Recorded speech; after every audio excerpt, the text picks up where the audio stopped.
Esselamu Aleyküm ve Rahmetullah. Euzubillahimineşşeytanirracim. Bismillahirrahmanirrahim.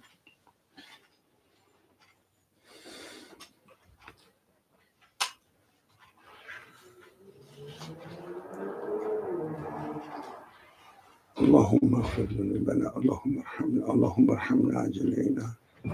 Allahümme istehdirna fi hizmetil Kur'an vel iman vel İslam bis saadeti ve selameti ve sıhhati vel afiyeti vel ihlas ve sabr ve sekine.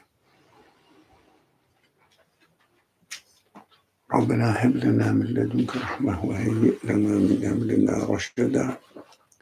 Rabbi cealni mukimes salati ve min zürriyeti. Rabbena ve tegabbel dua. Ve'fu anna veğfir lena verhamna. Ente mevlana fensurna alel kavmil kafirin. Ve sallillahümme ala Muhammedin ve ala alihi ve ashabihi ve etba'ihi ve sellem. Velhamdülillahi Rabbil alemin.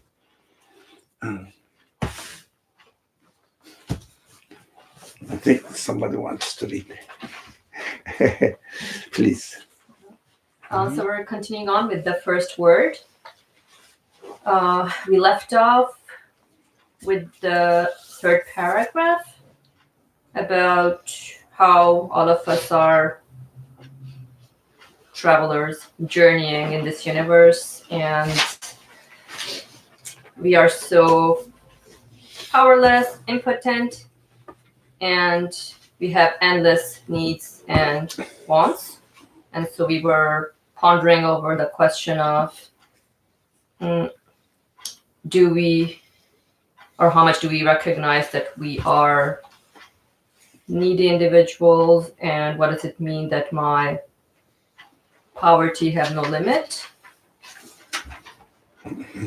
And prior to that, an analogy was given about two travelers, and one was a little more, he trembled before everything, as in he was not steady. He was not steady. Steady? Steady. Yes, with his existence. And the other one was a little more calm and perhaps satisfied in his journey. So, and the analogy was about traveling in the name of an owner. So this universe must have an owner. So if we have this notion within us, then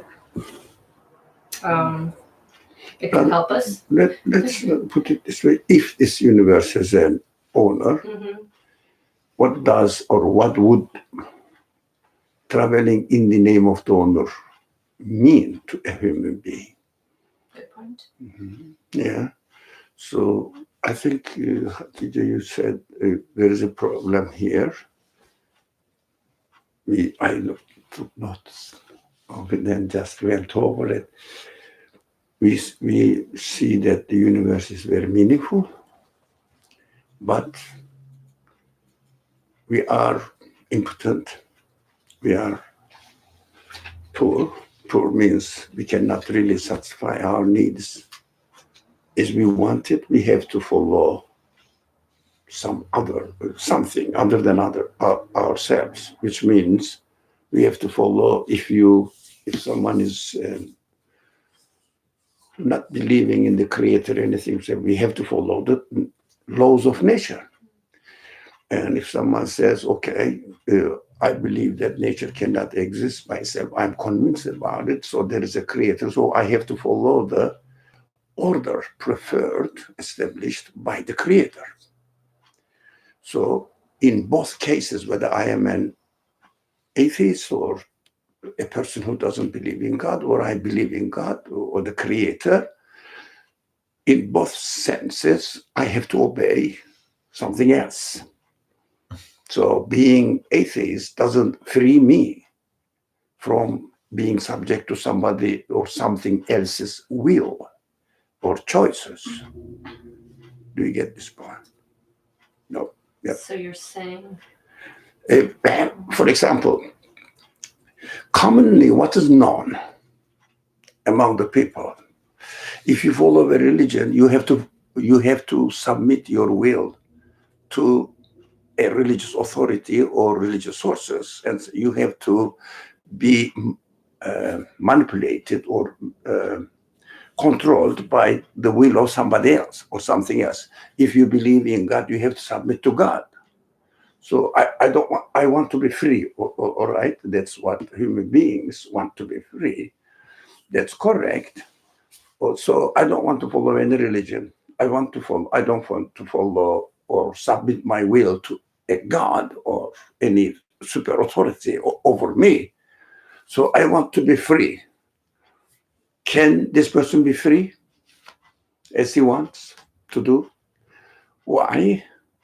subject to the order of the universe. Subject to the order of the universe, whether you call this order as nature or God designed, God created, you have to follow and submit your will to the will of something else. That is human, if you like, desperate situation or human dilemma. I want to be free. I want to be free, but I cannot be free as I want. All right? I cannot be free. In any case, whether I am a religious person or I don't care any values, even somebody says, I'm not going to follow any moral values, ethical values. Okay, welcome. You may not. But still, you have to follow the values of the nature. So this is a dilemma. We said briefly last week at the end of the class, it was too late actually, after maybe half an hour after the deadline. And there is a dilemma, human dilemma, which is we want to be free and the universe is meaningful, but I'm not really free and I have pains because I cannot fulfill anything, any need, any of my needs, I cannot fulfill it. So how can I understand that my pains, my not being satisfied, because I cannot exercise my freedom as I want. I have to follow the will of something else, always, in any way. So how can I make this situation, I can't remember the word, contradictory situation, but dilemma. Reconcile. How can I reconcile this contradictory freedom? How can I do that? I think last week's question was this. Yes. We end up with this question. It's a very essential question, actually. Some people want to have a free life. They don't want to have any super authority, but they don't realize that order of the universe is a super authority over them. They don't want to acknowledge it. The problem still remains there, whether you believe in the creator and owner of the desert in the example parable we read. In the name, you act in the name of the owner of the chieftain of the desert. Yeah, I mean, desert means the universe. Traveler is us living our life. Reality of my life is that I'm here. So whether I acknowledge the owner of the universe or I don't, regardless, doesn't matter. Whether I am aware of it or not, I follow the will of the owner of the order. Even I don't accept the owner of the order, I follow the will of the order. No way to escape. what shall I do? So being an atheist doesn't make you gain anything as far as practicing one's freedom. I don't want to be limit my life with the regulations of religion. But can you drink water without limiting your life with the regulation of water system, water supply system? Yeah. So you have to satisfy yourself by drinking the water. You are in need of the water. The main argument in this text is, which is better for human nature? Whether you are following the will of or the order in general, but for example, admitting that your thirst can only be satisfied by water, or your thirst can only be satisfied by the creator order of the water, which was more human, which was more appropriate to human dignity. So I am subject to the will of the nature, and the pieces of the nature I always beg in my practical life, whether I'm conscious of it or not.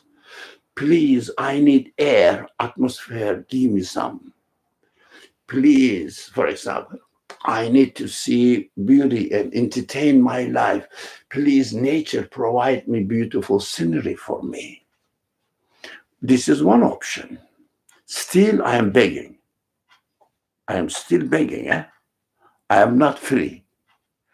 I want to satisfy my need, and I have to submit my will to the source which provides my need, satisfies my need.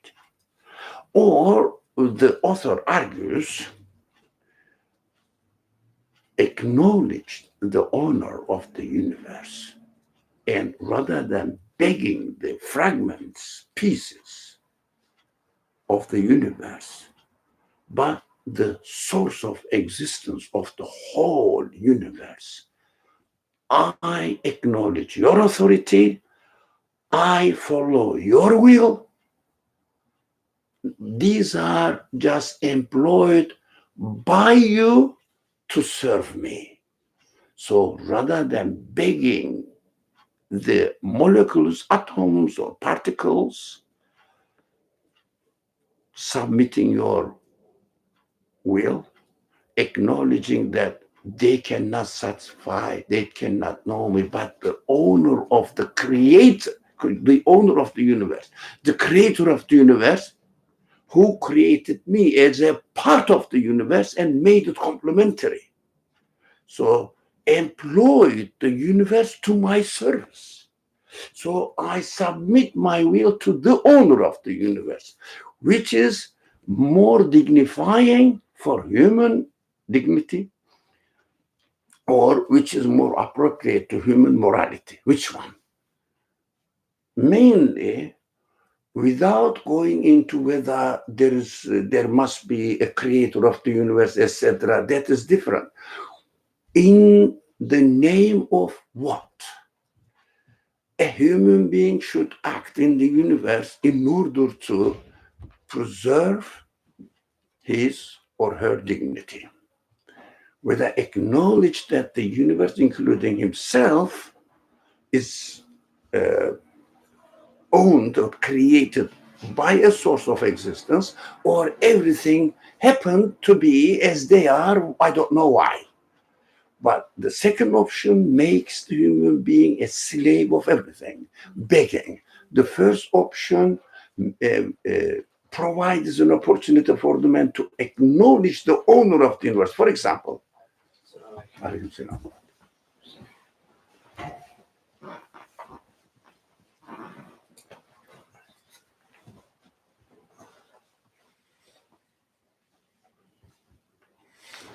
double decker. Sorry? Double what? I don't see no. No. You are the conqueror, so you have to conquer the Brownies, brother. Yeah, you deserve it. So, okay. Which one is more appropriate to human dignity? That is the problem. What we are not going into proving that the universe has an order or not. No, we are looking at the matter from a human perspective, from human dignity, from human morality. Which one makes me more satisfying or provides me a more satisfying, meaningful, acceptable life? Because there is no third option. Clear? So, Oh, you are laughing. So. Okay. no, I mean, of course, when there's the situation of would you rather beg endless people or things, or would Endless you creatures, yeah, beings. created beings, or would you rather beg just one entity? Yeah. In the situation, of course, I'd say if I had to choose between the two, I'd beg one. Why do you beg? But Why I would say I don't want to beg. No. But when you follow the will of the Creator, your Creator, do you feel that you are begging or you are honored by attributing yourself to the Creator, your Creator? Right. I am your guest, so provide me breakfast. I think the feeling or the feeling of not wanting to beg looks too. I guess in my interactions with someone else, we are on the same sphere or level. That's why it becomes in a way begging. Yeah.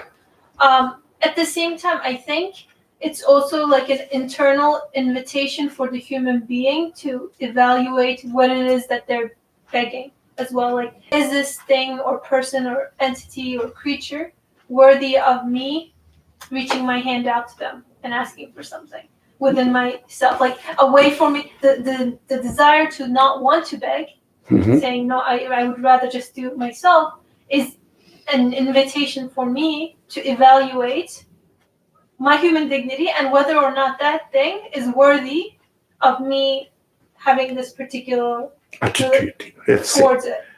Yeah, and then on the other hand, there is this feeling of when I'm being taken care of, but it must not be transactional. There's a lot of like conditions, like being taken care of unconditionally in a way is something that also fits my I guess what I feel within me, my expectations. Yeah. Expectations. Now, if I don't acknowledge the owner of this house here, I don't know how it happened that I am here. Because we are free to investigate all ideas. We don't really limit ourselves. Now we are believers. Or, no, we don't take this here. So I happen to be here for any reason. Whether now the subject is discussed, this one, at the existential level. We said that the first word, the topic we are studying is nothing to do with the practical side, but existential matters, related to existential matters, which means whatever I am, I have a human dignity. I want to be in need of the help of my fellow human beings. For example, please give me $10. Yeah, as you said, human dignity does not really desire to be a beggar. If you have to do this, it's different. Human dignity, which one do you prefer? To be self-sufficient or to be a beggar? Which one? Well, regardless of what is belief. Self-sufficient. Self-sufficient. Definitely I want to be. I don't want to be. I pray to God, please make me in need of anybody and anything other than you. Let's make an argument, okay? Not argument, agreement. Sorry, let's put an All right, please, huh? I acknowledge you are the owner or the host of my house, my guest house. So instead of going and begging every part, uh, everybody here, please help me for my need. I want to go to the toilet, take me there. But if I am able to go by myself, I'm more satisfied. This feeling is the subject of this matter now at this stage. Which one is more rational, acceptable, reasonable for you to appropriate? Which kind of source of existence for your dignity, human dignity? Which one is more appropriate? So I'm asking myself, instead of begging people, why begging people? What is the antonym of dignity, indignity, or not dignity? Abased. Abasement. Abasement. Asking people to help you or being self-sufficient. Now, what is the difference?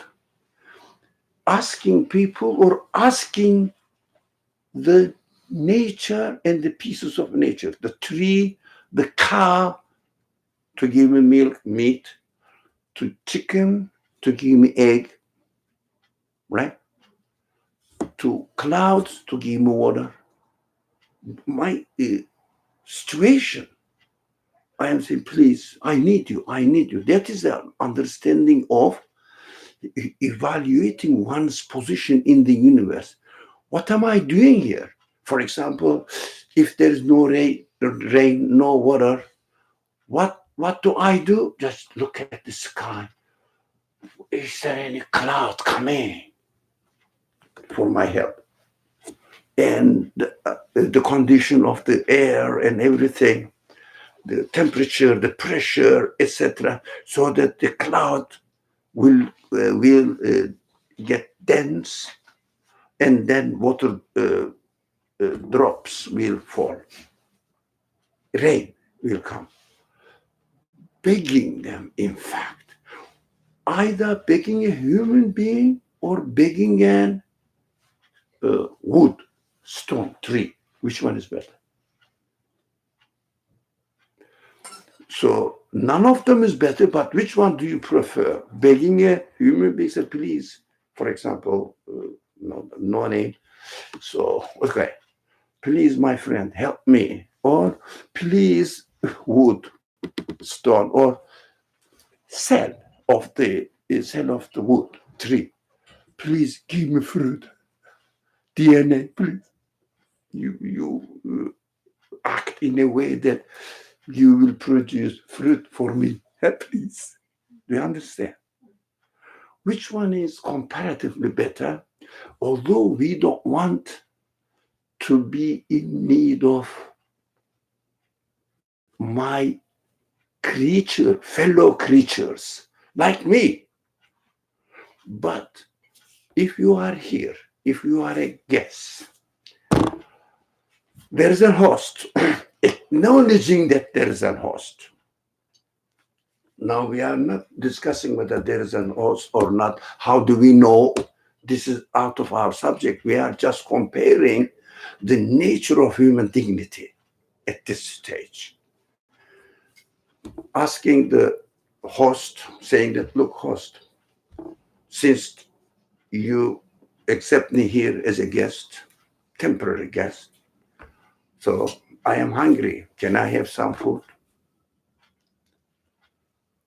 Which one is? Ask the host. Host. Rather than going and begging the tree or the earth or soil, whatever, and other stuff. As far as the human dignity is concerned, being honored as a host. So, what do I do now today? being honored in this house of the universe as a guest. And I can petition whatever my need is to the host. Since you brought me as a guest and you know that I need this, can you have it? Can I have it now? This relationship, which one is more honorable? First one. No. I don't know if I buy it. I mean, when you have a host or a conscious being in front of you, there's also the potentiality that they can Explore. exploit me or take it, or do something so as to abase me, right?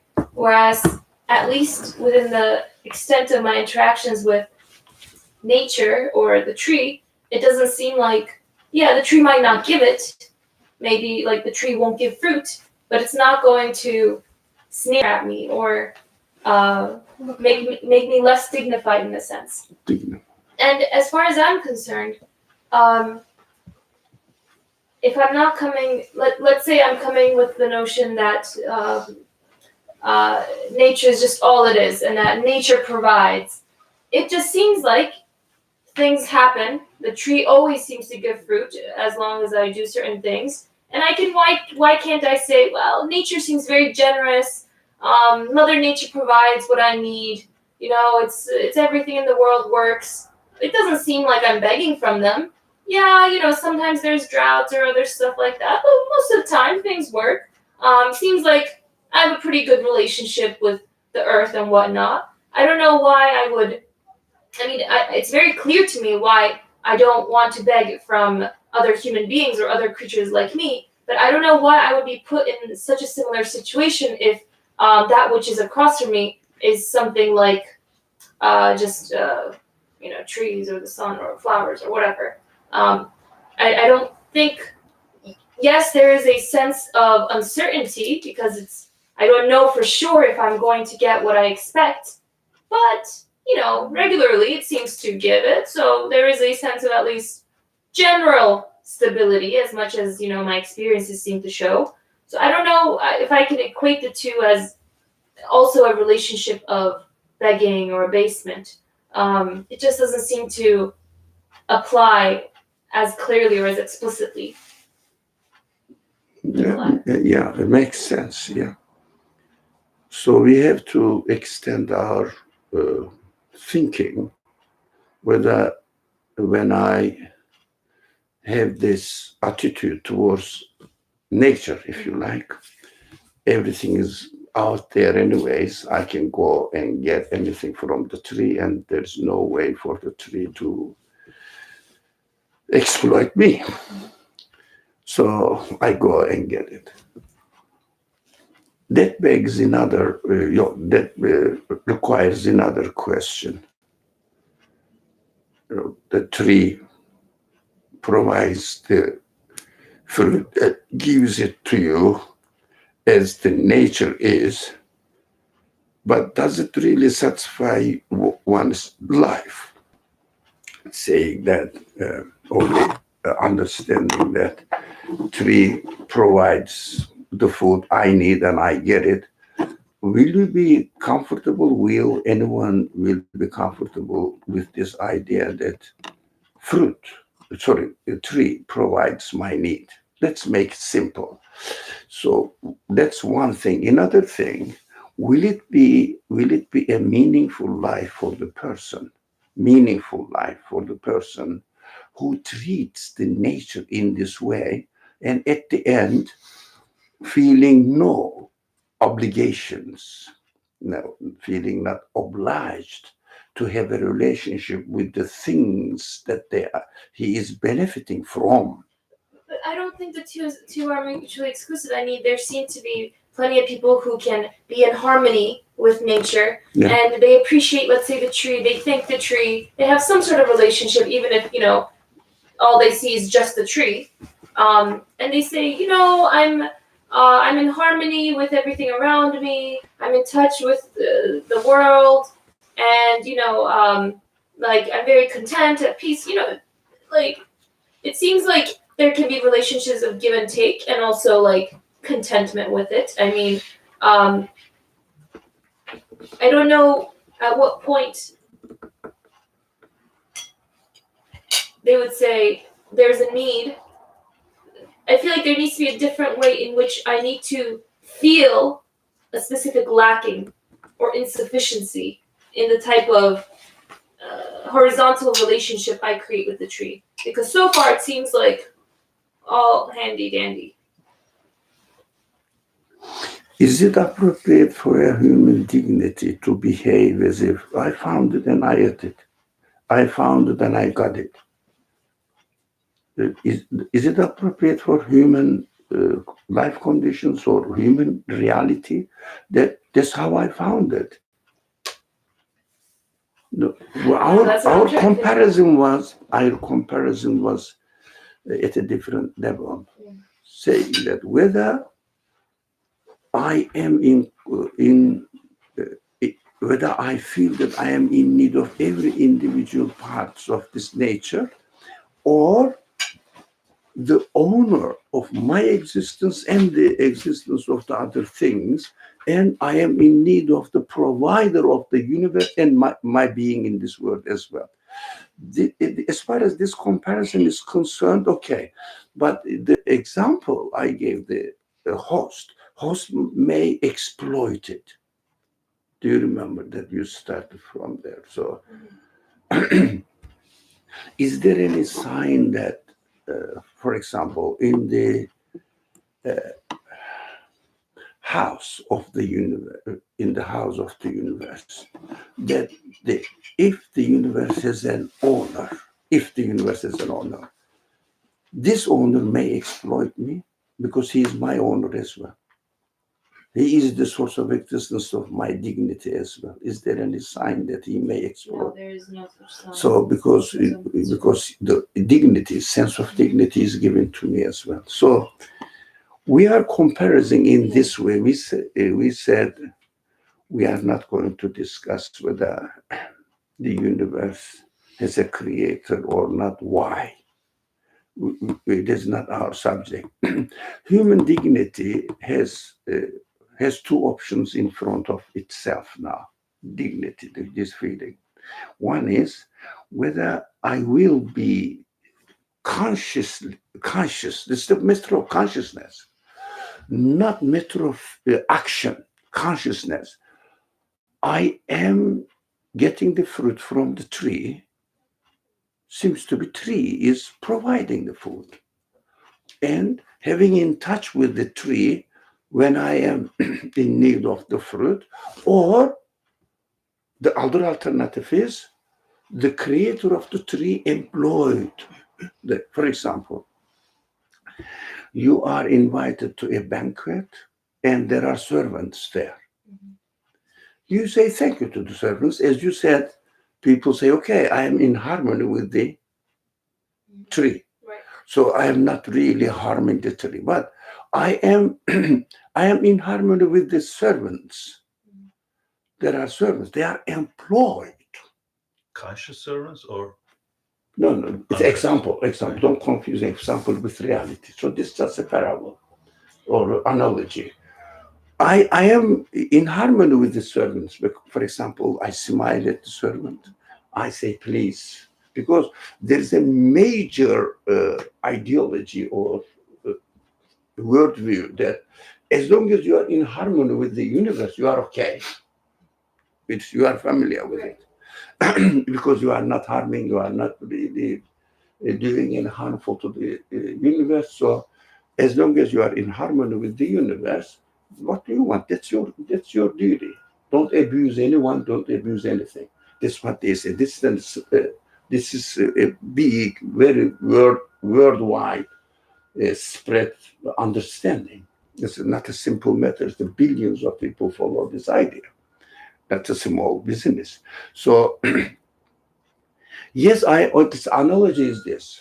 I am invited to a banquet. There are servants there.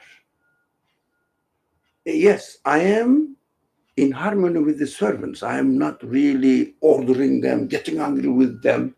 So take this plate away, bring me this one. No, I am in harmony with them.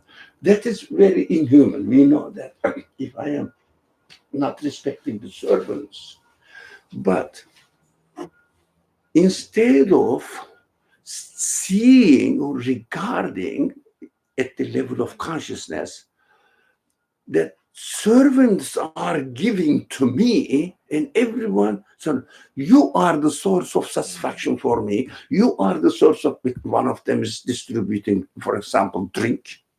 The other one is distributing food. The other one is distributing the cleaning.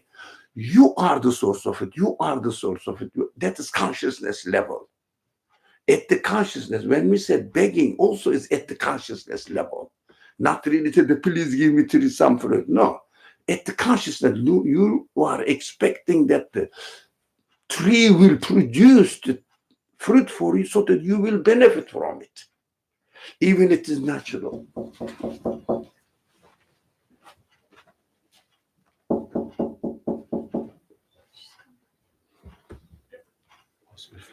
I guess just to interject perhaps, even in the thought where I think I'm in harmony, in order for me to feel that I'm in harmony with everything, whether I realize it or not, I'm projecting onto the servants a collective quality. I'm saying you have this quality, you have that quality. Yeah. And because by virtue of the fact that I feel that there are these collective qualities that are owned by them, I feel that sense of harmony. But you feel that? sense of harmony. Yeah. But I have to investigate whether the qualities I'm projecting onto them can really be owned by them. No, that is another question. Yes, but No. if I don't go to that stage, I can just say, yeah, I'm going to assign this quality, which is why I'm going to feel a sense of harmony and, connection between all of them. So I guess what I'm trying to say is even in the latter where I think that, everything is fine, I'm in harmony, I'm still invoking a sense of collective consciousness or intention for that harmony to take place in the first place. Should I clarify what I mean? I am thinking that the servants, in order for me to have friendly relations with the servants, I am projecting onto the servants intentions and the knowledge for them with which they know what will make me happy or what will satisfy my needs. Which requires consciousness, right? Right. One of many qualities. One dimension. So, which one more appropriate to human dignity? Yeah, whether seeing that the nature itself has the quality to provide all the good things, or in the example, the servants have the quality in our example. The servants has the quality to get to know me and to invite me, to provide me what I need. Or the owner of the banquet. He employed them. Right, I mean, not just a matter of which one is more dignifying, but which one can be actually true. Yeah, also Right. True means really I can approve it. Right. Yeah. I can agree with it. No, I was trying to, yeah. I was gonna say, like, even in my relationship with the servants, there's still, for me, a lack that I feel there too, because in the need of wanting to be taken care of, because I see that I'm unable to take care of myself, and there's this pleasure that I receive from being taken care of. I also want that, like I had mentioned, there are conditions for which this process, like if someone takes care of me, there are conditions. It has to be unconditional. It has to be also conscious. There has to be Conscious. there has to be consciousness. There has to be this consciousness for the entity and this conscious relationship. It's not just about, like a vendor, like a machine that gives you food, but someone or something that knows my situation, assesses it, knows it to the very details, and then based on that gives me something. He offers to you. It's He more than just the employs- thing that's being offered. It's about the consciousness behind that action that Which is what makes it dignifying as well. right. It's my human because if I go to the tree it doesn't it's not undignifying in the sense that if I come to a house and the host is like, here, take the food, you know? No. If they do that, then I prefer the tree. But Mm. even with my relationship with the tree doesn't know what type of apple I like, or there's no consciousness in that relationship, so it's always one-sided. Like I have so much that I want to share with the tree, but the tree is just almost like a machine for me. So they are employed to serve you. So would you rather, do you think the question should be transferred from the area that I started off into what you, both of you are suggesting? Would you rather have an existential consciousness, you know, who I am in this world? Within the universe is employed for you by a conscious being, or everything accidentally happened and giving it to you for no reason that you can justify it. You can't really satisfy, tree provides the water because as far as the human dignity side is concerned, because he knows me, he respects me, and he serves me. Or it, I would rather say. It knows me, it recognizes my need, and it serves me. So that is more dignifying. But accidental happening is not really dignifying and meaningless. Yeah, just to add on to it, my human dignity also requires not just consciousness, but also wisdom and compassion and justice, like all of the other qualities. Yeah, it must be of there. course. Otherwise, then it says no, there's something lacking. Yeah. Again. So, as a conclusion of this very beautiful, meaningful, and useful discussion, how are we going to frame the argument? Anyone? Who's it? How are you going to frame the argument now? The understanding. Consciousness of the creation is required, I would say. We have to see angelic side. Oh, no. Consciousness is, consciousness makes me more satisfying. Yeah, of course. Right? Would you say that? No. It makes me more satisfied? Yeah. Yes, I think so. Now, for example, I need money, but whether it is a good example or But not. it also brings up a lot of other questions too. Of if it's conscious, what is being given, then what is expected? I almost feel a sense of responsibility. That is your consciousness. Right, yeah. So, again, don't you think that the people who don't believe in the Creator also, they develop a sense of responsibility towards the nature to protect them, yes. to respect So them? either way, there's always, you can't escape from it, right? Yeah, that is human nature, human reality, right? Does it make sense? You are with the consciousness anyway. Yeah, If you are if aware. we are, by definition, we are always talking here at this stage, as far as the subject is concerned. If we, for example, we expect ourselves as we are, okay, as I am. Now, whether as I am would prefer to have a relationship with somebody who is consciously acknowledging me or not consciously. If it is not consciously, it doesn't mean acknowledging me. Tree doesn't acknowledge me. Tree doesn't acknowledge my existence. Tree doesn't acknowledge my need, correct? So it is not, whether we prefer to have a conscious relationship with a conscious being or meaningless relationship with an unconscious being. I happen to be like this, right? Happen to be like this. Any question, any concern further? It is interesting. So welcome. This is the first time you came, but so welcome. the door is unlocked on Saturday mornings when you come again. Inshallah, we would like to see you. I'm so sorry. You will, no, it's all right. Well, it's quite normal. Next time, you just get it. Anytime after 10 o'clock, this is consciously prepared for you to welcome. So you are acknowledged. Don't feel anything, am I doing something wrong? No, they just open the door, come, inshallah. Thank you. So did you find it difficult to come here? No, it was fine. So fine. Which train did you take? Jay. J. Is it more appropriate? You could have taken A as well faster. Oh, I live on the J train. So you are close to J. Okay, welcome. All right. So, any further discussion, any further questions, concerns, rejections? Doesn't make sense.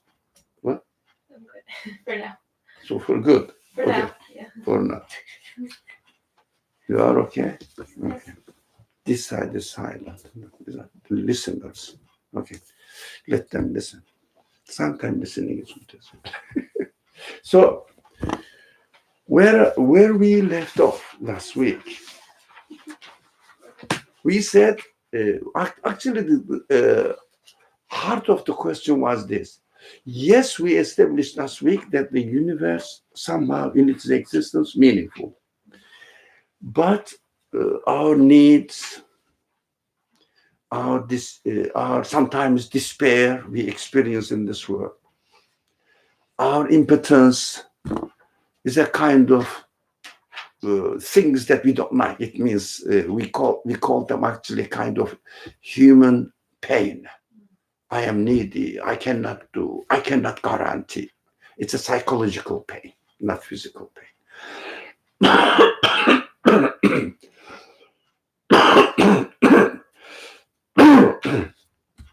Excuse me. Okay. Now, psychological pain. Can I make this pain meaningful? Or hopeless, helpless, despair because I am in pain? Do you think this pain, if this pain was meaningful, would you be happier than otherwise? Meaning makes it endurable. Endurable, yeah. At least initially. Yeah. But this meaning, some examples came to my mind that this meaning happens within ourselves. For example, if you, father or mother, has a baby, if a parent has a baby, and especially the mother is more clear and apparent example. When the baby cries, does he feel that a burden to take care of her need, baby's need, as compared to another person, another needy man, not related to you, you don't feel within your responsibility, really, you don't feel obliged to, but feeling side, not imposed on you. You don't feel the same attitude to another child. For example, you are traveling in a bus, public bus, a baby is crying.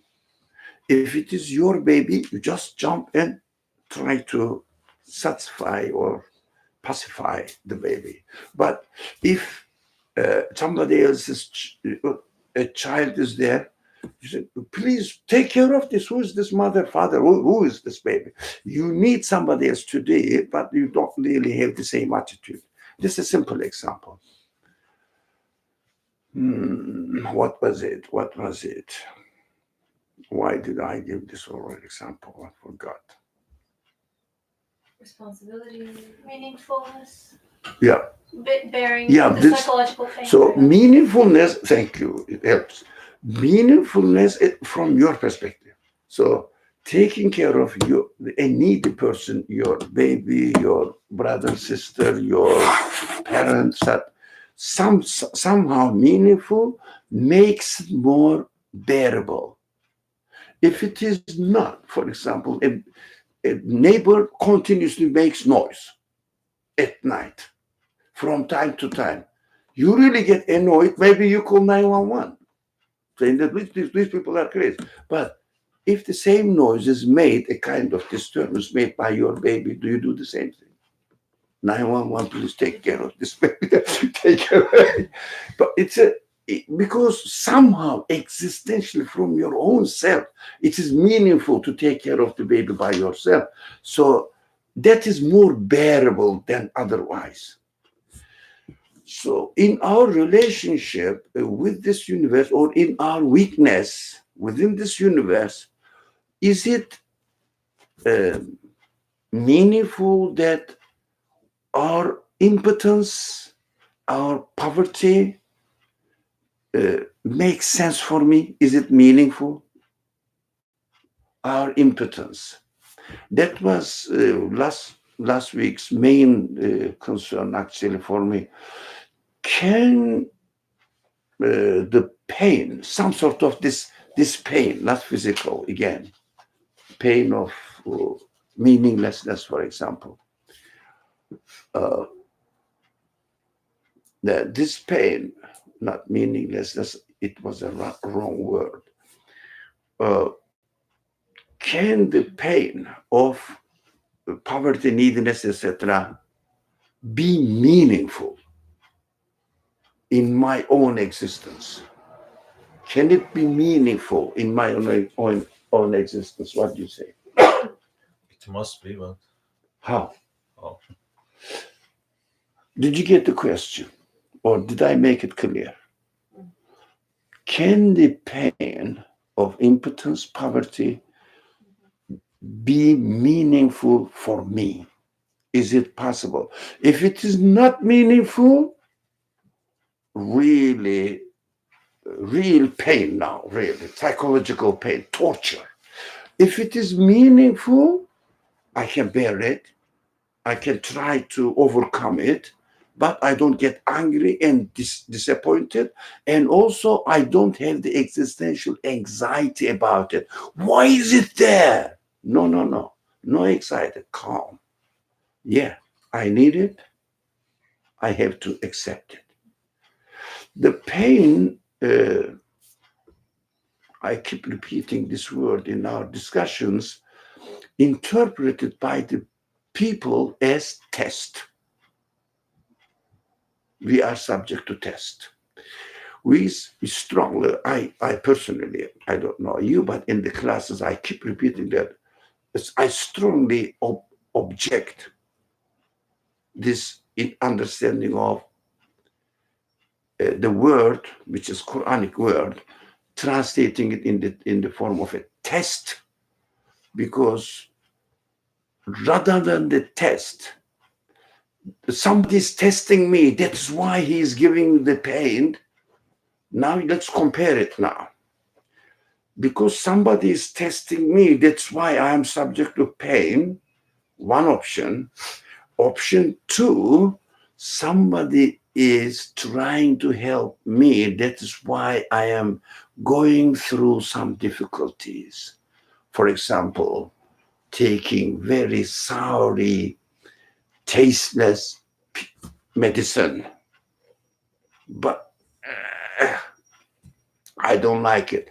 Or a teacher is giving a test to the students in order to let them understand how much do you do that when you give your students, whether help them to understand what they have learned, what they have not learned. So what is left for them to study more?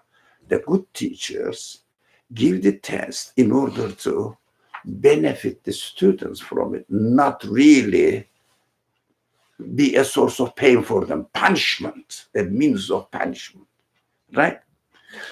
So the student understands the test now. because teacher want me to realize what I have learned, what I have not learned.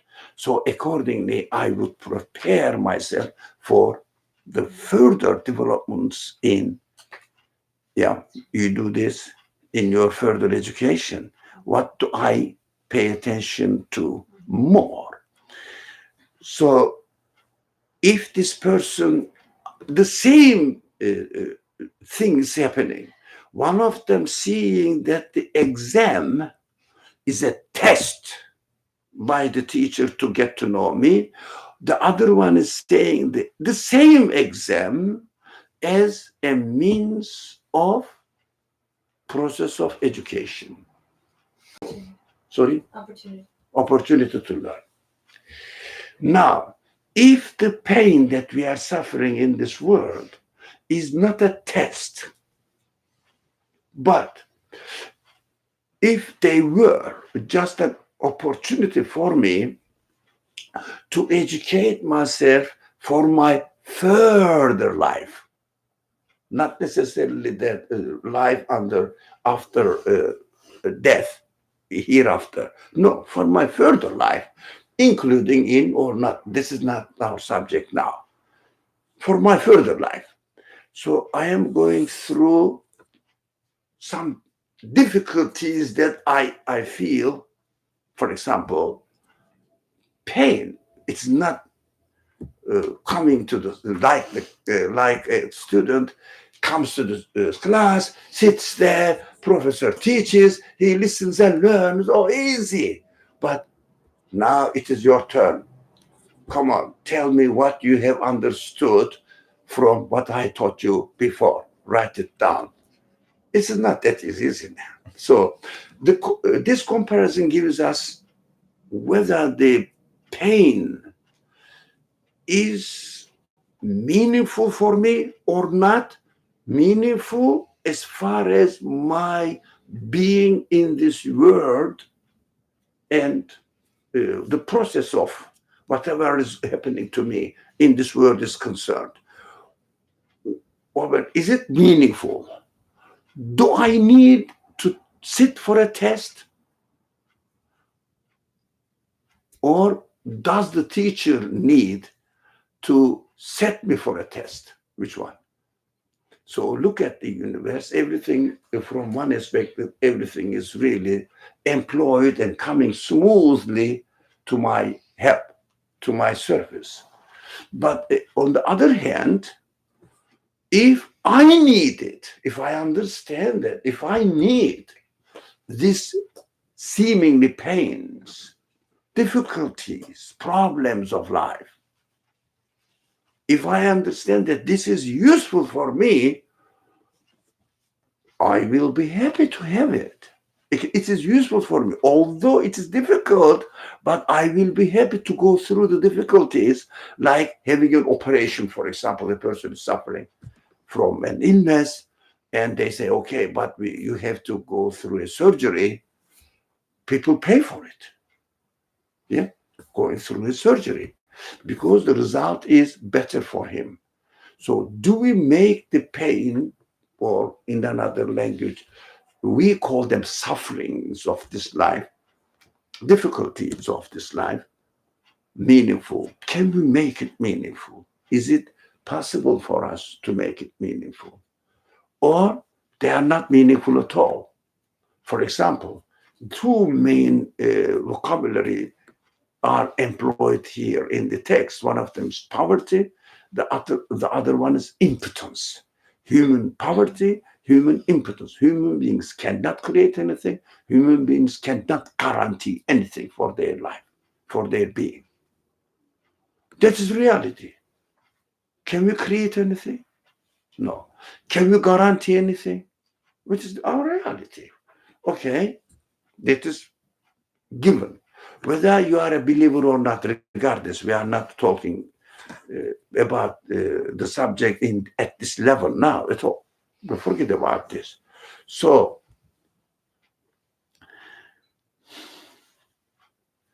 which one is makes sense for me? That's our reality. We are going through some difficulties. Whether these difficulties are meaningful for me or not, within the conditions of this existence, as I am, as the universe is there. We're talking about existential difficulties, right? As in, here I am, I find myself in need of eternal everything. That's what we're referring So to. here I am, cannot create anything. Mhm. Here I am, cannot guarantee for my future anything. Mhm. Can you guarantee anything for your future tomorrow? Okay. Yes. That's Sorry? that's we can guarantee. Yeah. I mean, But you only can't we guarantee. may die or not. We cannot guarantee anything, but it means we cannot guarantee anything. We cannot guarantee anything. That's so simple. Regardless of your belief system, your, I don't know, whatever way of understanding what the nature is, you cannot guarantee anything. You cannot create anything. Is there any dispute about it?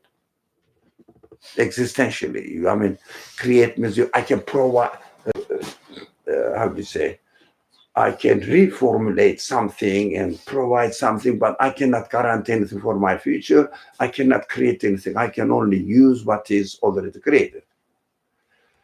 The benefit from it. So the question is this existential difficulty that I find myself in, is it meaningful Or not. or not? What do you say? What do you say? What do you say? Okay. And what? Yes, Fat. Is this a rhetorical question? I feel like you answered it from the beginning. It's like if you give it meaning, it makes it easier for you to push through and kind of like better yourself and enhance your capabilities. But if you don't, You keep enhance yourself to keep what? like enhance your capabilities. Capability. Yeah, sorry. Yeah, sorry. I understood now. Yeah. But if you don't give it meaning and it almost seems like you're trapped in it forever and just endless despair. I mean, that's kind of how you started this topic, and I feel like that almost answered it when I started. Do you have an answer? I agree with that. I think that's right. Like that's Well, it must be meaningful. it. But can we guarantee, or can we somehow understand, rationally understand, intellectually understand that all the difficulties I'm going through is meaningful? Well, that's what I wanted to get into. Like that's my question next. I guess is it's like we can attach our own interpreted meanings to these psychological struggles, right? Mhm. But is that the same? Is that the same meaning that the one who gave us these struggles? Is that the same meaning that? I don't know who gave us. I found myself in struggle. We are not going to the one who gave me. No, I found myself in. We are just speaking as we are now without using any concepts that is borrowed into the discussion. So I find myself in difficulties here, and I have some existential pain, problems. Whether within the conditions of this universe, can I make them meaningful or not? Or which one is intellectually more acceptable for me? Meaningful or not? Meaningful. Why? Why? Can we say also? Sorry. Because it can provide kind of like a structure to work through, like something to work through, so that like it's kind of like you're in this pain, and if you don't do nothing about it, you're gonna be stuck in it probably for a while, a lot longer than without trying to find a way through it. If that makes sense. And Now, shall we go this way, Fatih? Let's reason together. I made a mistake, yeah? Okay, my friend, not the name. So we prefer not to use the names. It's a public. So okay, you may not mind, but some people may. So in principle, I'm sorry, I made a mistake. I prefer Mr. Kingo's. Whatever, I don't know that one first. So I say my friend. Okay, I don't believe in Mr. That's why. Friend. Mr. is a title, constructed title. I don't know what it means. So, my friend, you use the word that at first I didn't understand, but I found it, when I understood it, I liked it. Improving my capabilities. Do you enjoy it? When you learn something, if you are able, for example, you don't know how to do something and you learn it, and now you know it. When you don't know how to make brownie and compare it with when you learn how to make brownie, you are a brownie master. Okay, which one do you like better? To be in the position A or to be in the position B? The brownie master, B. B, yeah, it's A, B. Yeah, right. So B. It means we enjoy if we make any kind of improvement in our existence, in our human capacities, correct? Correct. Okay.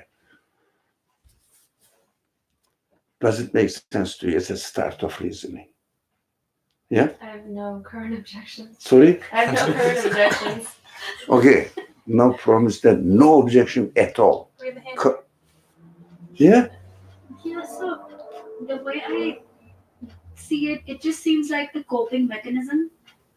Which mechanism? Coping mechanism. Coping. Like to find some meaning in a problem. So Hmm. you can, push through it. Mm-hmm. Like so you see it's like some hope at the end of a tunnel kind of thing. But I kind of feel that it's not something that's really given there. Like, it's not necessary for everyone to certainly try to see a meaning in it. Okay. What if they cannot see how something will improve them? So- What if it's really horrible? What was it really? Horrible, like a very bad thing that happens. to Horrible. Yeah. Yeah. Okay. Sorry for my understanding. You understand that, although you said it better, but I didn't understand. So it's my mistake. So what we are talking here, as you said, is a coping mechanism, is an interesting point. Are we trying to justify something? One. The second, here we have to suffer, but let me make it more bearable. Do you mean that by coping mechanism is this? Or what we want to hear, rather justification or make it bearable, existentially, it doesn't make sense to me to be in this position, not being able to create anything, not being able to guarantee anything for my future. So how can I overcome it? It means that's a disability for me, for my enjoyment. So I cannot do what I want to do here. I have to be subject to something else, whether I have to be subject to the order of the universe.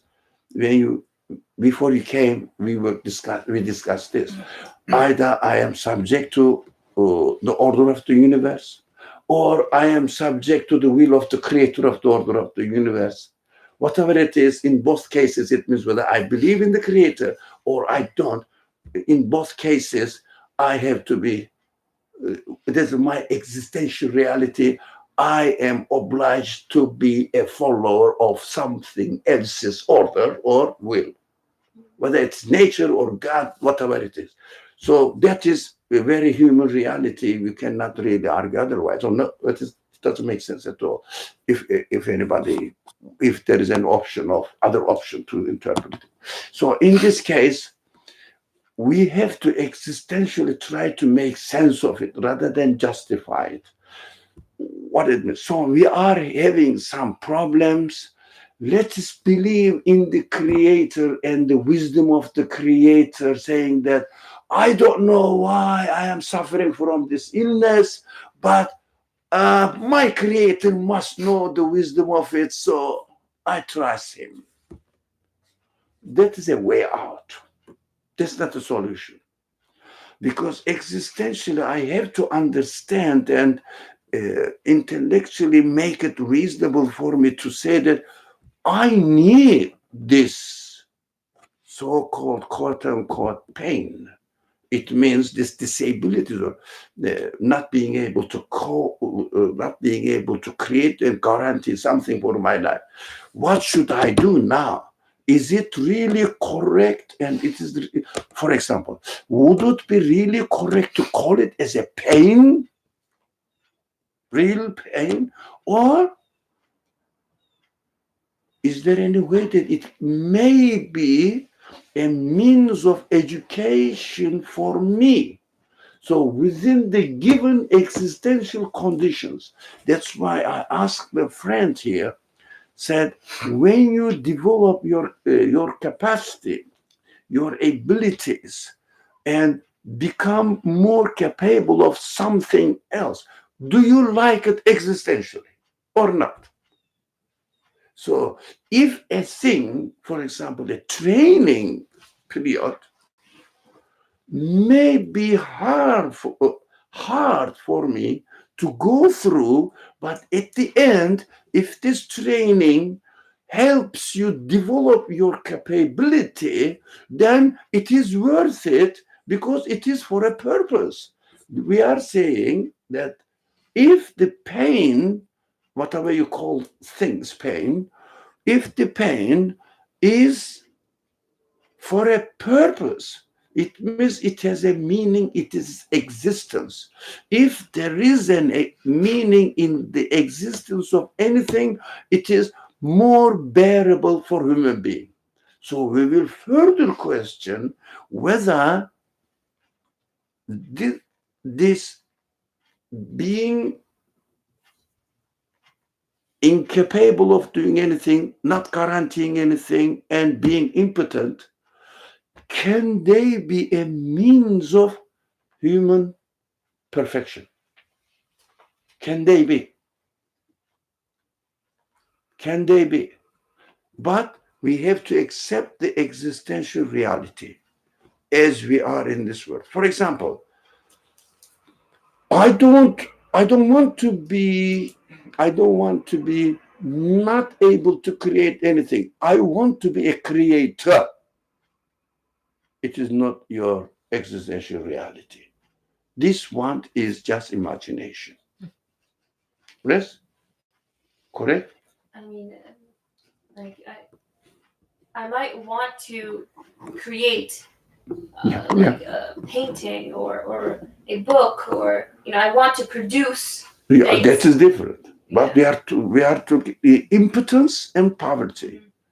So impotence means you cannot create, you can use, Right. Okay. you can benefit. Now, our existential reality must be taken as given. We have to understand why we are arguing or why we are reasoning. Our existential reality must be taken as given. This higher. Can you be a creator? The question is this, simple. No. So can you guarantee your future tomorrow? Your existence, your everything? No. That is our existential reality. Being in this existential reality, does it make sense to me? It means, is it meaningful? Can it be meaningful, or is it not meaningful at all? Do you understand the limits of our reasoning? Okay. Yeah, I think like if I ask the human dignity aspect of it, I say it must be meaningful. That is what my human dignity looks to. But at the same but my human dignity requires that it be meaningful. Yeah, but meaningful. But can your human reason now confirm it? Yeah. Okay. That's another aspect of it. But I was going to say, like, just backtracking a little bit, the meaninglessness of it for me is more painful than whatever seems to be the cause of the pain. That's one point. Yeah. And Good. also, Good point. Good point. I got it. I learned it. and Yeah. then secondly, what was I gonna say? It's escaping me now. I forgot. Give me fine. You were talking about how the existential pain helps. It'll come back. We can keep Oh, it going. helps to human perfection. You Hmm. said. What was I gonna You said that it's a means of human perfection. Meaningfulness, I- meaninglessness. Can it be? I mean, means of it means can the pain be employed, used in order to make progress in my capacity? That's what this friend said. Yeah. And I would say, uh, what was the question? Where are we at?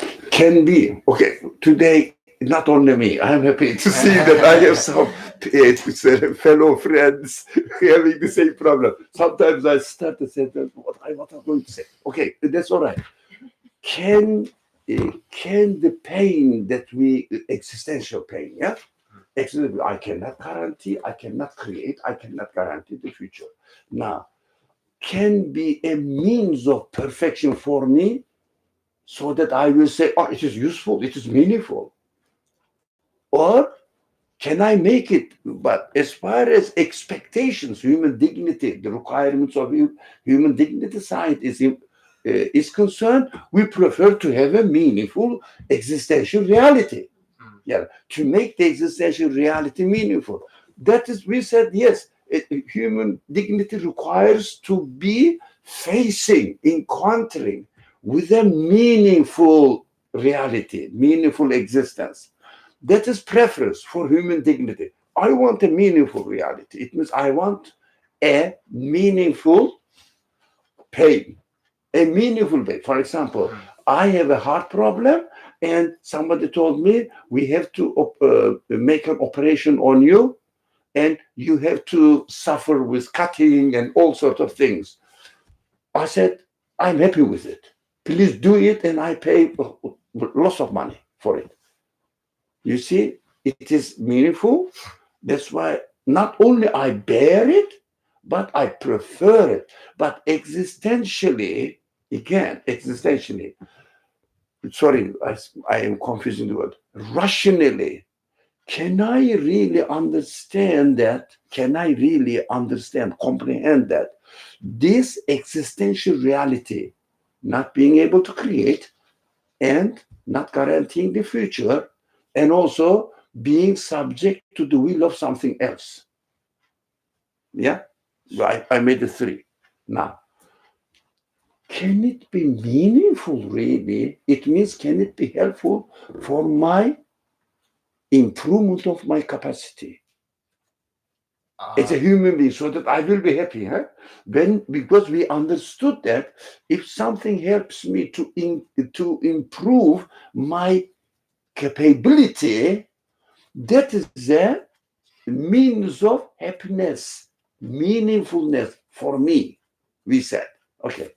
Right. So if you find yourself in such psychological pain, Psychological or existential pain. Existential. Yeah, existential pain. If you find yourself in that situation, I mean, I would say it didn't come out of nowhere. There's a reason why that's there. Even if it's just internally speaking. Sorry? Even if it's just internally speaking. Yeah. So I think too. So it's kind of like taking a math test, right? Like like a math test. Like you mentioned somebody was a teacher, and they use that exam to. I mean, if they keep taking that exam without looking at what problems they got wrong, they're gonna keep getting the same score and over again. So it's kind of like if you find yourself, similarly, if you find yourself in such a existential, painful situation, it can be meaningful to find the flaws in what got you into that situation, so that you can at least get yourself out of that painful existential place, so that at the very least, if you want to give it meaning, it'll solve that painful place that you're in, that painful situation. If you find a meaning, If you find the meaning, the a meaning, meaning, sorry.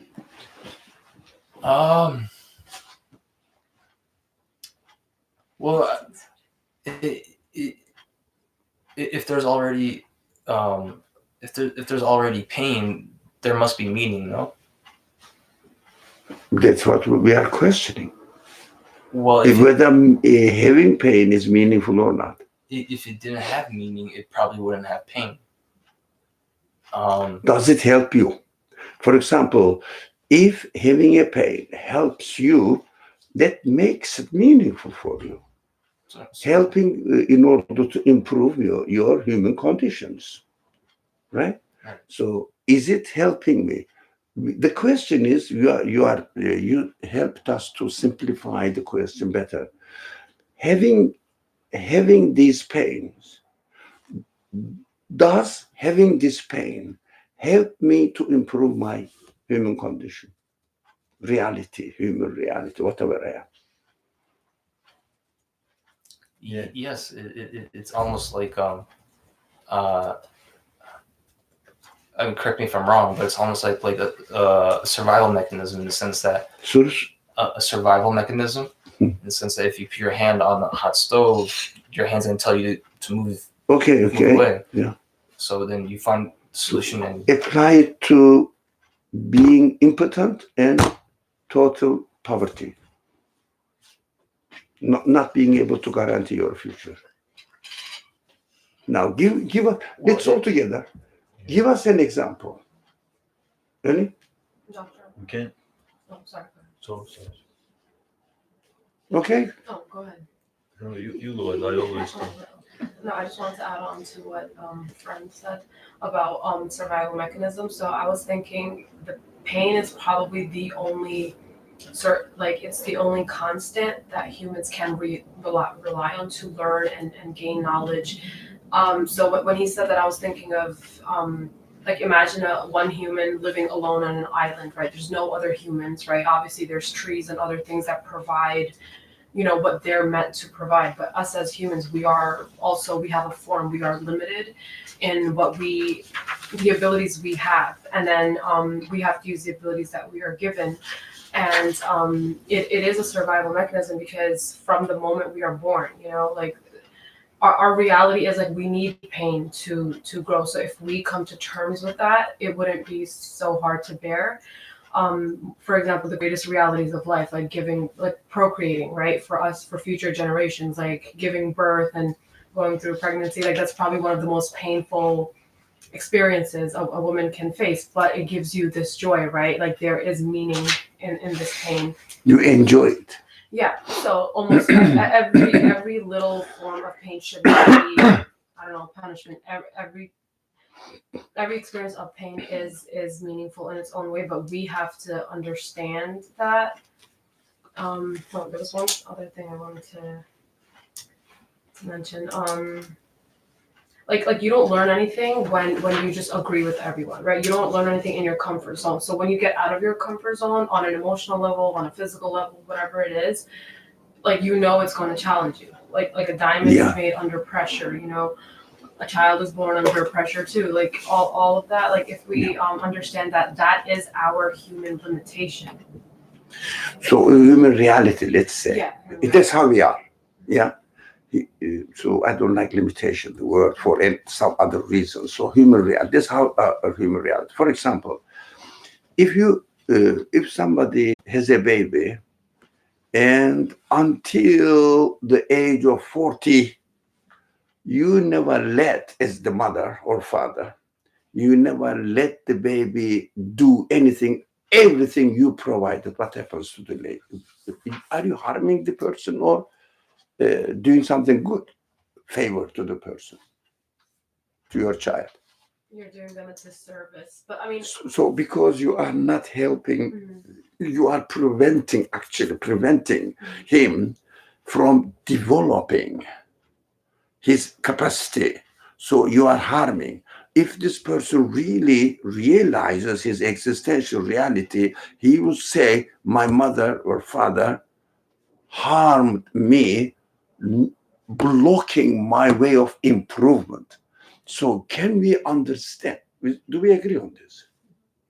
Can we understand from there whether this pain, existential pain, not being able to create, not being able to guarantee, and being subject to the will of something else, or these fundamental existential pains?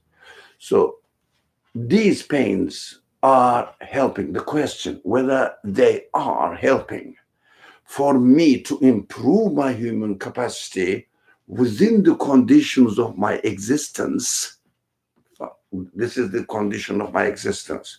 I'm not going into an imaginary existence. This is within the conditions of my existence here, whether they are helping me to improve my human capacities or not.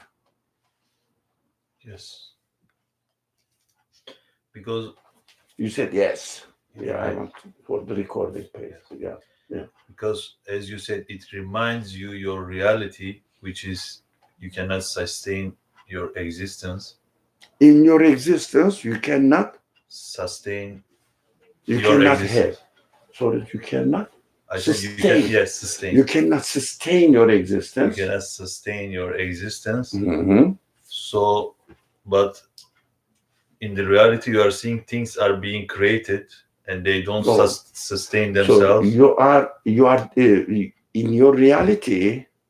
Yeah, I don't like this created or something word because it is value laden. right. So you see that Things are in the things they cannot sustain their existence by themselves. by themselves.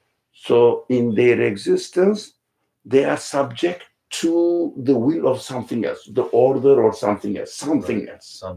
or they cannot sustain their existence. Yeah. Two, then you have to ask that who is sustaining their existence?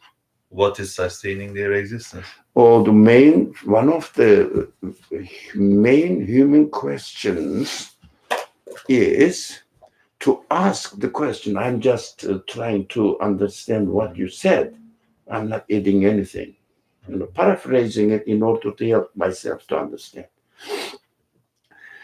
So the reality that I cannot sustain my own existence, maybe these pains that we have been mentioning here, helpful for me to understand who is sustaining my existence. Right. So that I will make my, if you like, painful existence, whether meaningful or not. If it helps me to realize something, if it helps me to realize, to understand the reality of my existence. Otherwise, I am here in this world. This problem is the very main, one of the most important problems of human thought, if you like, human concerns. How can I manage with the pain, or how can I manage with suffering? What is the reality of pain? What is the reality of suffering? People are struggling to understand this. So I know it is taking a long time. Today's class is gone with it. I'm happy with it. So we at least realize some points that we have to deliberate, we have to reflect on, at least. It is worth it to me. I'm very happy with the comments as well. So, can we realize that I cannot sustain my existence? Is it a theoretical matter or just existential reality? So, can they say, can you sustain your existence? Let's say two extreme cases. One believes in God, the creator, so he sustains my existence. The other one doesn't believe at all. Two extreme examples. So in between is easy to solve. Doesn't believe at all and says, can you say the second option? Can I sustain my existence? You can ask that. No. I mean, No. does it have an answer? Okay. Can you say yes? No. So we cannot sustain our existence, what this friend said. Let's start from there. Continue. If I can sustain my existence, does it bother me? On what my existence depends. Does it bother you? Should it bother you? You may ignore it, but the reality is with you. Right? Should it bother you? On what does it sustain my existence? So, is it a problem to be solved? Yes. Yeah. So, do you think these pains may help us to solve this problem? Sure.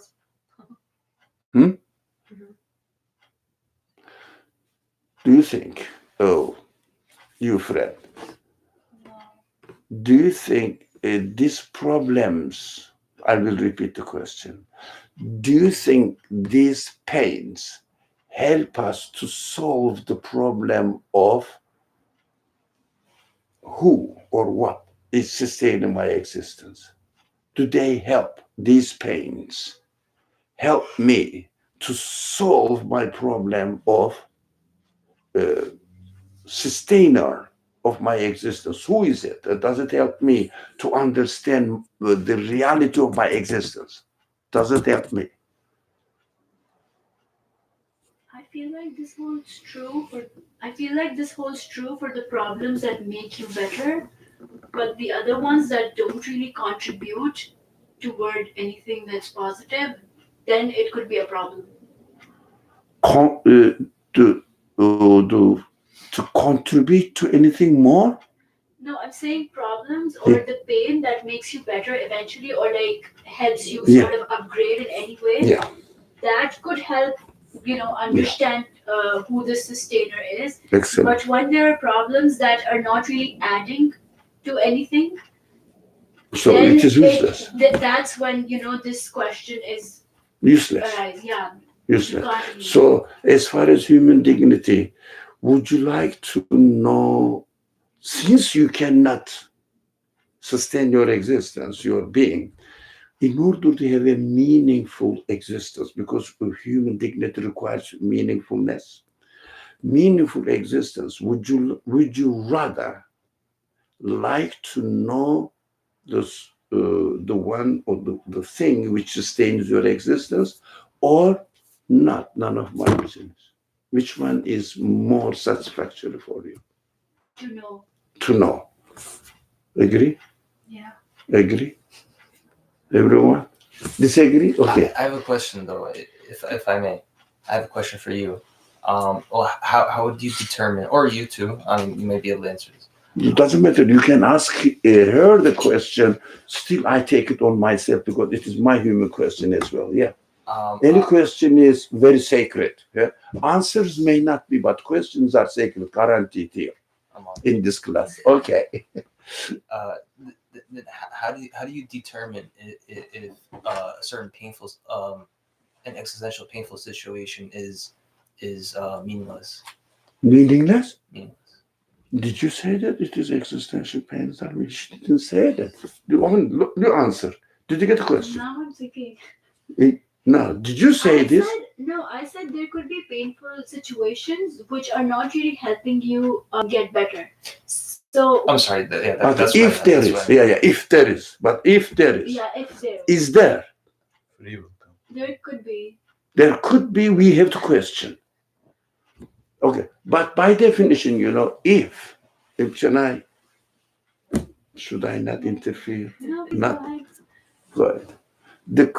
The question is if means if I am a dog, I would rather, You that what? is just what I do something. For example, I would rather bite you or something like that. Do you see what I mean? Mhm. But these if clauses are must be taken conditional. Conditional means not necessarily that I am saying I am a dog. No, but conditional means if I was a dog. So I think this friend asked here if a solution doesn't help me improve my human dignity or human quality, Right. it would be useless. But it doesn't mean that it is not meaningful, then it doesn't help me. No, it doesn't. If it was, yes, it is correct. I think this is just semantics. That's Okay. what I meant. Yeah. Like I. So, but I don't think. Okay, she must answer. Did you say that finding the answer to a meaningful answer is useless for me? No. So, but she said if it was, it would be useless. If it was meaningless, it would be useless. No, if it was not useful, it would be not really adding anything to my human capacity. And that answers my question. What would make it meaningless? Not useful. So that's what we are talking. Is it being or not? Being impotent? It means existential pains. Can they be meaningful or not? And one suggestion came here: if they help me understand the source of my existence, the sustainer of my existence, it would turn my existence into a meaningful form. If it is meaningful, then it is more appropriate to my human quality. It means I found a meaningful reason to exist in this world.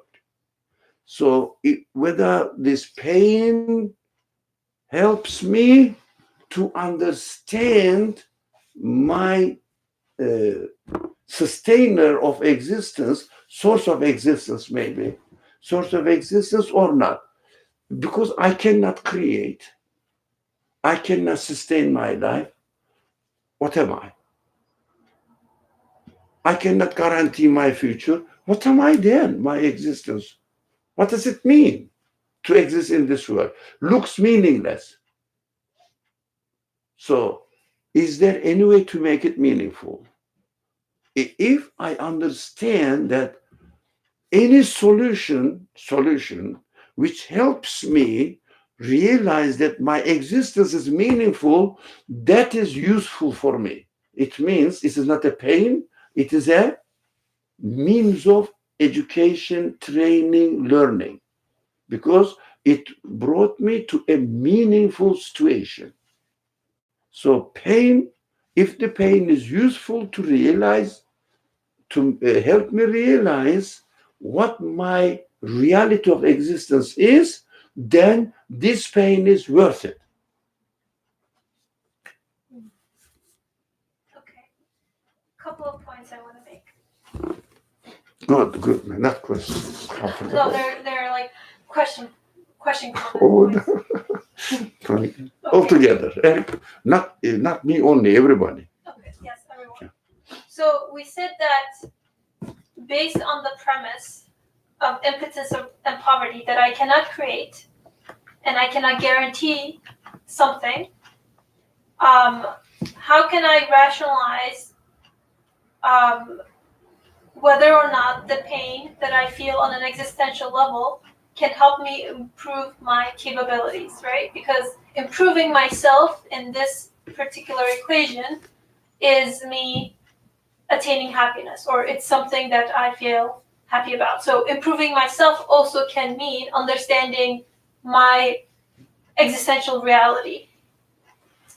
So from that, I can also say that the sense of improving my capability cannot be from creating or guaranteeing something for myself, because those two things are already something that I've established in my existential reality. So I cannot try to create. I cannot do it. Yeah. Yes, it's But already. even you just try, you first cannot do it. negating that those are not the options through which I can improve myself, and then which also means I cannot guarantee the end result of meaningfulness for myself. I cannot guarantee this. Mhm. So what I can do for myself is I can make the meaninglessness meaningful for me in trying to find meaning in it. It means it's seemingly meaninglessness Right. because we haven't decided Right. yet. Yeah. Right, so that situation that seems or the pain that is caused to me from that seeming meaninglessness, Mhm. I can, in my trying to find the meaning in it, Mhm. that is, I would argue, maybe the extent to which I can make that situation meaningful for me here. Because one point in my mind is, even with like the childbirth and the pregnancy, or like let's think of an athlete who's training and they're trying to achieve something, what that final result can never be 100% guaranteed. So if all my hopes are in the final result in and of itself, then in a way that's contradictory to the first premise that I've established for myself, saying that I cannot create and I cannot guarantee. That doesn't mean I shouldn't aim for it, but I have to realize I can't guarantee it. So within the process, or the means through which I'm trying to get there, the means is the meaning for me, in a way. So it should be the meaning, because I may, at least I will, but even you cannot guarantee to be the gold medal winner, but you make improve. Right, in the process. During the training, you make improve. Right. Not 100%, maybe 80%, maybe 40%, but it's an improve. So any improve is more satisfactory because it adds to my capacity, human capacity, and I prefer to be more capable of doing or understanding something, or doing something, understanding something, especially coming closer to the meaningfulness. Right, so just in my intention of trying to find meaning, That's already like an improvement. It's an improvement. And every single time I try to find meaning, it's an improvement. Yeah. Whether or not I find the meaning with a big M or whatever you want to call it, it's just an improvement for me then and there. As I recall now, during the second section of our questioning, you said even human dignity looks for meaningfulness is my reality. So I have to look for meaningfulness in the existence of the pain itself. So this is a kind of prerequisite that this pain must be meaningful because I need it to be meaningful, not necessarily that it is just a wishful thinking. No, if I prefer it to be meaningful, it's already meaningful. It means I have to look for it. There must be a way of it, because this is my existential reality. Because everybody looks for a meaningful life. That is our reality. Even one says, some people say, some philosophers say, that life and existence is meaningless. You know why? They block themselves with a certain condition, saying that the universe exists as it is, as there is no source at all. If there is no source, it means if the universe sustains itself, then looking for any solution is purposeless. What am I going to do, even if I solve? Because at the end of the day, I'm going to die and disappear anyways. It will become meaningless. So why should I bother? So they say the existence is meaningless. not because existence is meaningless, because the first premise they put, it means their bias, that universe has no creator, no source of existence. Universe exists by itself.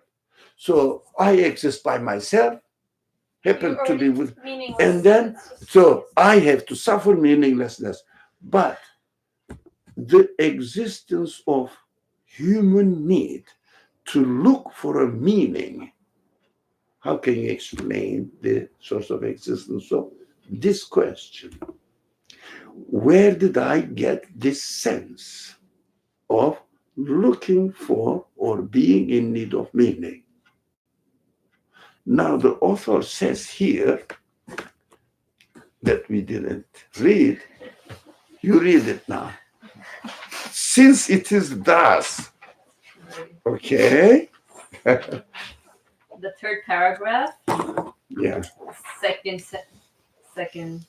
sentence. Since it is thus, Or you can just read the first sentence. Okay. It wouldn't take much time. my proud soul, you are the traveler, and this world is a desert. This is the interpretation of the parable, okay? Okay. The meaning of parable according to the author. Your impotence and poverty have no limit. It means you are really in pain because you are impotent, you are poor, you cannot guarantee the future. That is what you don't want to be in your existence. And your enemies and needs are endless. Because if you are in pain, of course, you are always in need. And you cannot cope with your problems, with your enemies, with your problems, because you cannot create and guarantee anything. Okay? Since it is thus, Now, it is thus means if you accept this, if you realize this, actually, if you don't accept, you cannot prove it otherwise. But if you admit it, be modest enough to admit this reality, don't be obstinate, then take the name of the pre-eternal ruler and post-eternal lord of the desert. it means the source of existence of this universe. Admit it. Source of existence of this universe. You can get the link. It's very easy. There's a PDF. Risale. After the class, you can help each other. Yeah. So it means it is better for you admit, realize that this universe cannot exist by itself. It needs a source of existence, and attribute everything to it, to the source of existence, and your impotence, your not being able to guarantee your future will start making sense. Why? Yeah, of course, if I am impotent, that is because I am a created, made being. And I cannot guarantee anything because I am really poor, needy. So I am in need of my creator source of existence. So definitely I am in need of something else that sustains my existence, because I cannot sustain my existence. But I exist. We have to admit this reality. I cannot sustain my existence, but I exist. What does it mean? There is a source of existence. There must be a source of existence. Existence we are talking about. So admit this. Take the name means admit this. Don't take an attitude which contradicts this. So take the name doesn't mean that you have to have an ID card or something. Just admit this in your own being. Yeah. And be safe from begging before the whole universe and trembling before every event. So trembling before every event means really suffering the pain in real sense. It means meaningless pain. So I am in need of this, I am in need of this, I am in need of this, I am in need of everything, but I cannot guarantee anything. I am totally dependent on my peer beings, is it correct? My peer beings means like me. I cannot sustain my life. You cannot sustain my life. Tree cannot sustain its existence. The sun cannot sustain its existence. We are at the same level. So I cannot really admit that they are the source of help for me. They can be the source of existence for me. They are like me. They need to be sustained as well. Their existence needs to be sustained as well. So it means take the name, admit this reality, you will understand that you cannot create because you need the creator. You cannot guarantee anything because you need some authority, something which has the capacity to guarantee your future. That is the meaning of Bismillah. I don't know how, but it turned out to be in this way. Of course, at this stage, we will continue. What do you think? The time is... What about why did writer use the name of creator, pre-eternal ruler and post-eternal lord in this context? It means the source of existence from the beginning to the end. Because if this one, whatever it is, X, is the source of existence, it means from the beginning to the end of what the universe is. So it is pre-post. Yeah. Pre-eternal, post-eternal means everything included. The source Because of existence doesn't have pre and post, but no, that is the translation. It's the ability. What from the beginning to the end, then for us it means, yeah. From the beginning to the end. Everything depends on his will.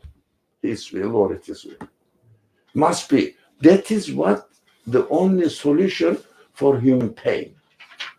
Human impotence. Otherwise, human impotence is a pain, but if it is a means of acknowledging that you belong to the owner of the universe, it is very useful. Now, it is not a pain. It is not a pain of source of pain anymore. It becomes a source of solution for your existential reality, which is not being able to create, which is not guaranteeing anything, which is you are obliged to follow the will of something else. Both of them are really terrible situation if they didn't have any question. But the universe doesn't seem to be so stupid, so meaningless. Oh, I think, any more questions? Anything? Yeah. I was also thinking, just by definition, something that is meaningful must be permanent. Just by definition, at least for myself. Yeah. I mean, temporary things cannot be really the source of satisfaction for us. If we are to read, for example, like trembling as meaninglessness, the theme of meaninglessness, then my enemies and my needs being the fact that I cannot create or sustain it or guarantee anything, then the way I also understand, like along the same lines, pre-eternal ruler and post-eternal lord, meaning that it's permanent. There's a permanence looks to meaningfulness. It is eternal, as the friend here on the side said. It means eternal. Yeah. Pre and post is for us. It means whether you start thinking from the beginning of existence to the end of existence, whatever it is you can imagine, everything must be included in its eternity.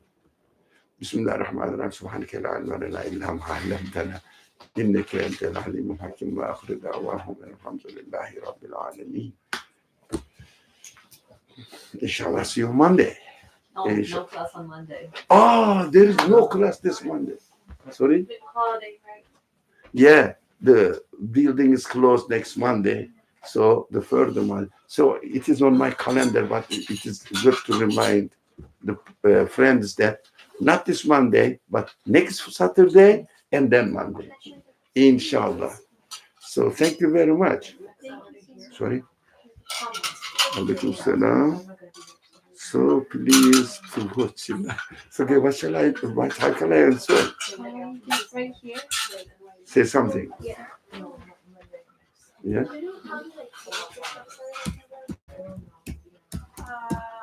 What you can do is text Company. Yeah. and then that way you can just have Oh. also text. I don't know exactly how, but let me just show you this.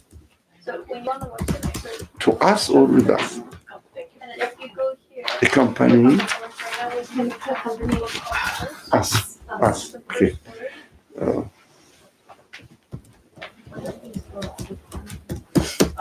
They're by We have online listings as well. the So we are online. and it's like an exegesis of the texting. So it's but it's not like a traditional texting in the sense that like it doesn't go verse by verse, and it's like as you can still What's that? There's something's wrong here. Okay.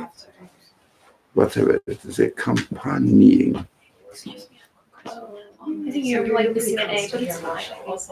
Okay. Send it. Yes. Okay. Yeah. But not Catch her. No. Catch her eye with your sister. So if I had ended